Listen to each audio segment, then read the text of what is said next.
नमस्कार। Today's GK programme में आपका स्वागत है। इस नई पहल के जरिए हम रोज की खबरों में से कुछ सवाल बनाएंगे और उन्हें यहाँ डिस्कस करेंगे।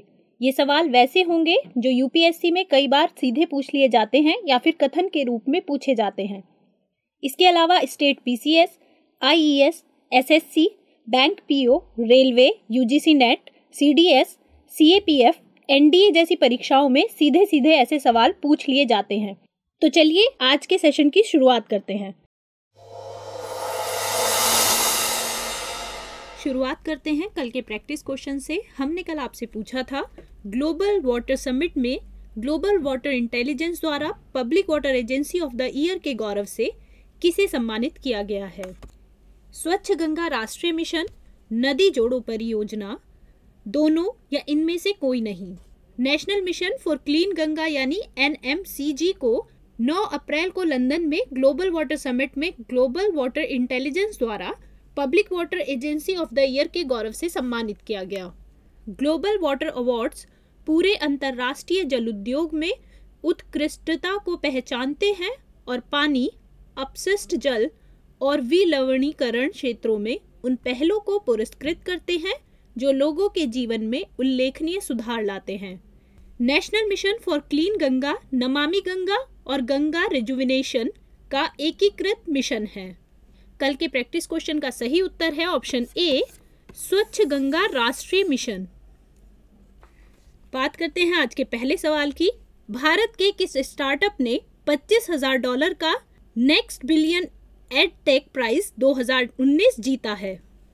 ए, Josh Talk, B, Dost Education, C, Edu Dharma या डी, फ्लिप क्लास।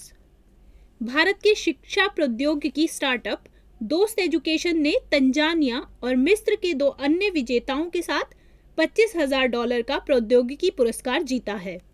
यूके स्थित वर्की फाउंडेशन द्वारा संचालित नेक्स्ट बिलियन एडटेक प्राइज 2019 विश्व के कम आय और उभरते देशों में शिक्षा पर मौलिक प्रभाव डालने वाली सबसे नवीन प्रौद्योगिकी को सम्मानित करता है। दोस्त को अपने मोबाइल फोन के माध्यम से लघु और फ्रेंडली ऑडियो सामग्री का निर्माण करने के लिए सम्मानित किया गया है, जो माता पिता को अपने बच्चों की प्रारंभिक शिक्षा में मदद करता है। स्नेहा शेठ इसकी सीईओ हैं। इस तरह पहले सवाल का सही जवाब है ऑप्शन बी, दोस्त एजुकेशन।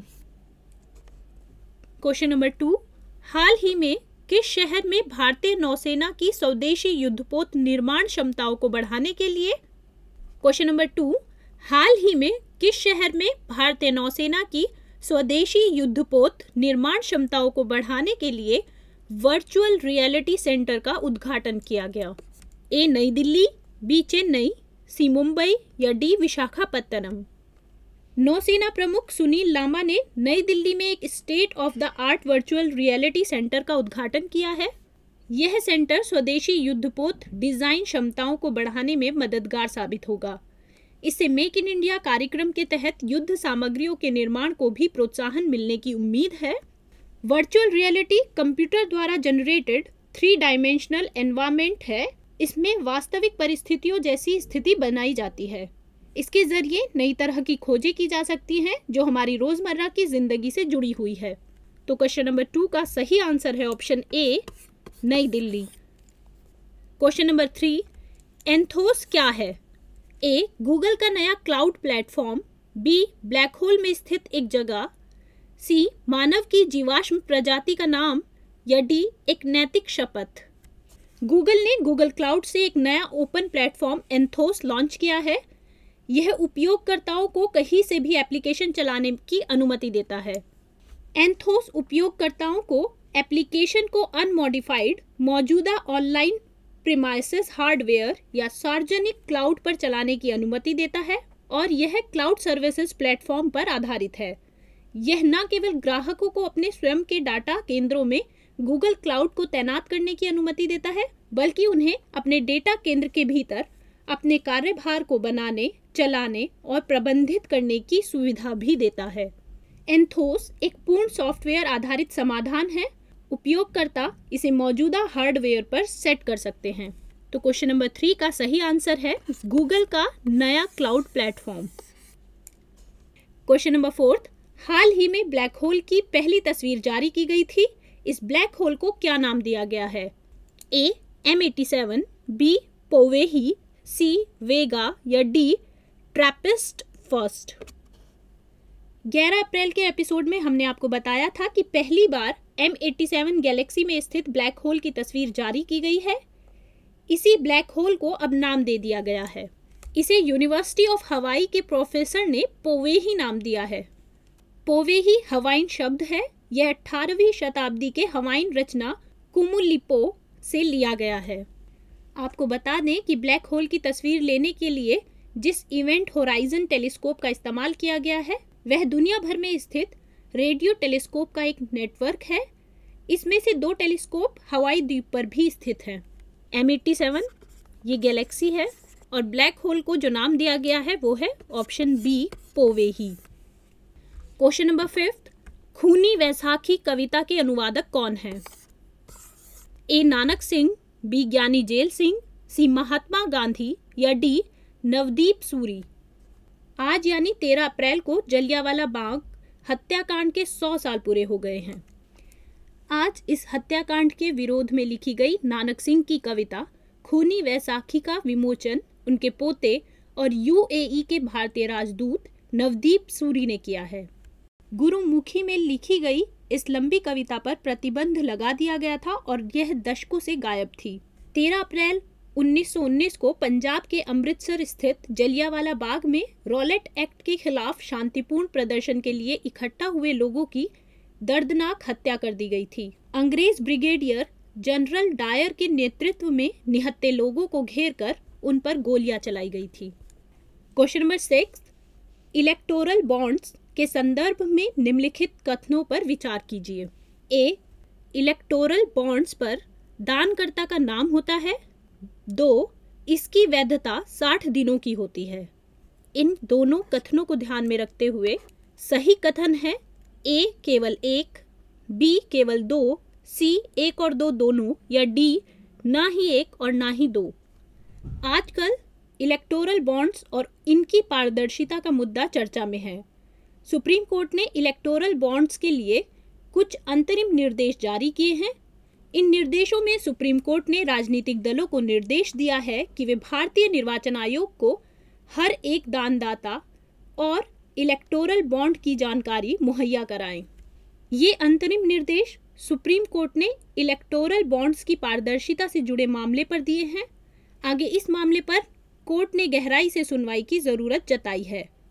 आपको बता दें कि इलेक्टोरल बॉन्ड देश के किसी भी नागरिक या भारतीय निकाय द्वारा बैंक के माध्यम से खरीदे जा सकते हैं।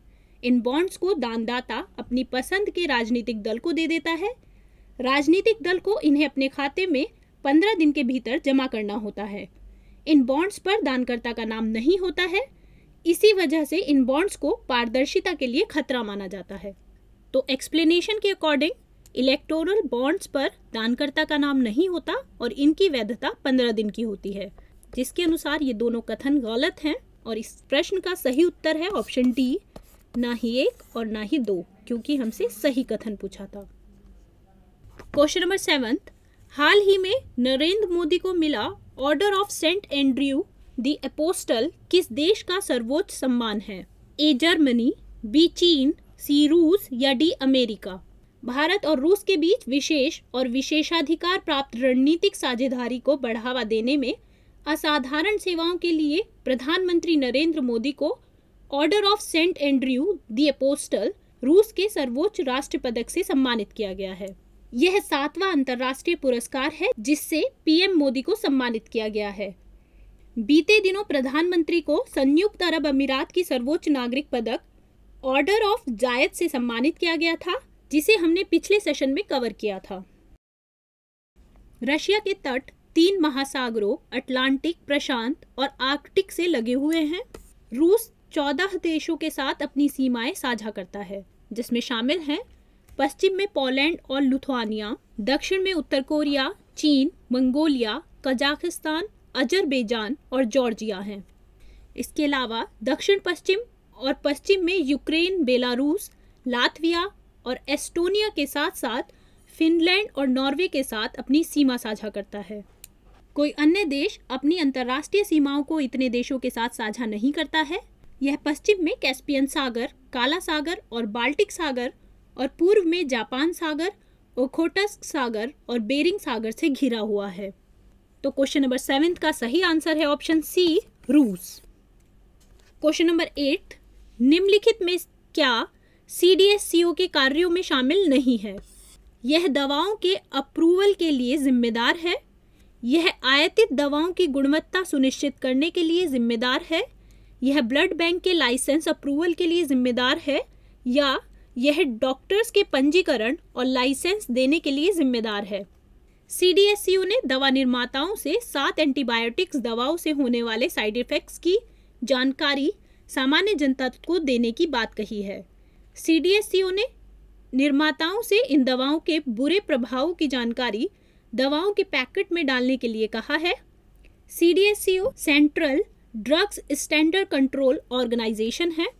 ये 7 एंटीबायोटिक्स हैं: सीफोटेक्साइम, ओफ्लॉक्सासिन, सिफिक्सिम, टेरानिक्सेमिक एसिड, क्यूटेपाइन, सल्फासेलेजाइन और सोडियम वेलप्रोएट। CDSCO की बात करें तो यह ड्रग एंड कॉस्मेटिक्स एक्ट के तहत नई दवाओं के अप्रूवल, क्लिनिकल ट्रायल और दवाओं के मानक निर्धारण का काम करती है। इसके साथ ही यह आयातित दवाओं की गुणवत्ता नियंत्रण के लिए भी जिम्मेदार है। यह ब्लड बैंक के लाइसेंस के अप्रूवल का भी काम करता है।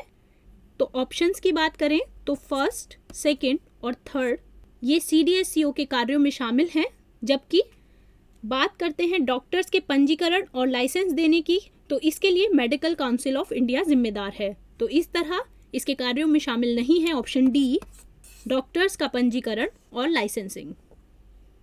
क्वेश्चन नंबर 9, मीनाक्षी सुंदरेश्वर मंदिर किस राज्य में है? कर्नाटक, तमिलनाडु, केरल, ओडिशा।